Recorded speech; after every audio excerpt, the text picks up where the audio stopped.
মাহে রমজানে মার্কিন যুক্তরাষ্ট্রের অঙ্গরাজ্য মিশিগানে আলোচনা সভা, দোয়া ও ইফতার পার্টির আয়োজন করেছে সিলেটের বিয়ানীবাজার সামাজিক সাংস্কৃতিক সংগঠন ইনক মিশিগান।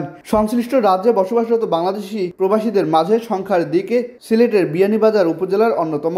মিশিগান রাজ্যের হেমট্রামিক সিটিস্থ ঐতিহ্যবাহী সুস্বাদু ব্যবসায়ী প্রতিষ্ঠান আলাদিন রেস্টুরেন্ট অ্যান্ড সুইট মিটে রোববার আয়োজিত এই ইফতার পার্টিতে বিয়ানীবাজার ছাড়াও আমন্ত্রিত অতিথি ও সিটি পুলিশ ডিপার্টমেন্টের কর্মকর্তা মিলিয়ে প্রচুর প্রবাসী অংশ নেন। সাধারণ সম্পাদক বাসির আহমেদের সঞ্চালনায় এতে সভাপতিত্ব করেন আজমল হোসাইন। এ সময় উপস্থিত ছিলেন বাংলাদেশি বংশোদ্ভূত আমেরিকান নাগরিক ও হেমট্রামিক সিটি কাউন্সিলের কাউন্সিলম্যান আবু মুসা সহ আরও গণ্যমান্য কমিউনিটি ব্যক্তিবর্গ।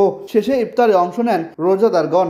এদিকে সিলেটের দক্ষিণ সুরমা উপজেলা সমিতি মিশিগানের পক্ষ থেকে বনফুল রেস্টুরেন্টে অপর এক ইফতার পার্টি অনুষ্ঠিত হয়। এছাড়াও হবিগঞ্জ সোসাইটি অব মিশিগান এর উদ্যোগে আরও একটি ইফতার পার্টি অনুষ্ঠিত হয়েছে। সাধারণ সম্পাদক এম এ তোহার সঞ্চালনা ও জুয়েল চৌধুরীর দেখভালে সভাপতিত্ব করেন আবু হুরায়রা দেওয়ান। এতে অংশ নেন অনেক প্রবাসী।